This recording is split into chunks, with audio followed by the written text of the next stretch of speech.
Last year, I cheated on my ex-girlfriend of 8 years, Annie, with a colleague, Jess, who I now have a 3-week-old son with. I have no excuse. It cost me my job and the majority of my friendships, along with the love of a good woman. I deserved it all, and I have never expected any sympathy for my actions. Annie delivered my stuff to my parents' house before I even knew she knew about the cheating. She didn't even confront me, she just cut me out of her life without a word. I messaged everyone we knew begging them to ask her to talk to me, and I sent hundreds of messages telling her how much I regretted everything and wanted her back. I never got a response. Jess saw the messages and it obviously caused issues between us in the beginning, but she fell pregnant quickly, so we moved past it for the sake of our family together, which we both wanted. I am 100% committed to the relationship and haven't even looked at another woman since things settled down.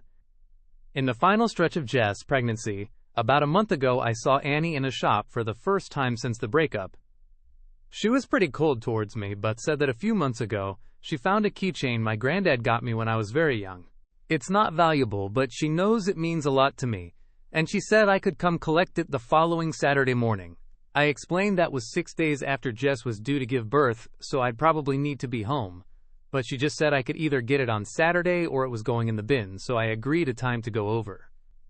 My son was born a few days late, but he's perfectly healthy and wonderful, so he was less than 24 hours old on the Saturday I needed to collect the keychain.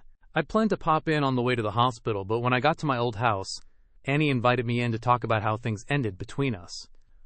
I thought we had a good conversation and that both of us walked away with closure. She let me apologize for the way I treated her, wished me the best with my new family, and hugged me as I left. I admit I held on tightly for the hug, but it was purely because of the relief, not lingering feelings. I spent less than an hour at her house then, headed to the hospital. I didn't tell Jess about any of this because I know she still feels insecure about Annie, and I didn't want to add fuel to that. When I arrived at the hospital after seeing Annie, Jess had revoked my access, and the ward manager wouldn't tell me why. I ended up being removed by a security guard because I was denied seeing my son for the second time ever and didn't respond well to being blindsided. I tried calling Jess and her mom over and over, and the only response I got was a screen recording of a message from Annie. It was doorbell footage of me walking through the door at 9:30, then back out just after 10:15, and the hug is only partly caught, so it does look like we could have been kissing. The message Annie sent with it said, "Did he even shower and change his clothes between fucking me and holding his son? Congratulations on being stuck with him for the next 18 years. I hope it's everything you dreamed of." No one believes this is a setup, at all. It's something I would never have expected from Annie. And no one else would either, so they're completely rejecting the idea that this is a lie. I sent her a message asking why she did this, assuming I'd still be blocked. Her response was that she wasn't going to let me play innocent, and that I may have deleted all of our messages over the past few months, but she hasn't.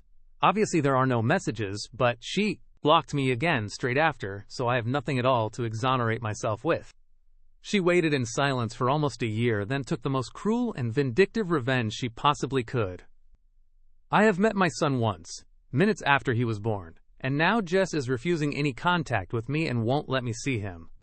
Court will take months, and my heart hurts every minute of every day.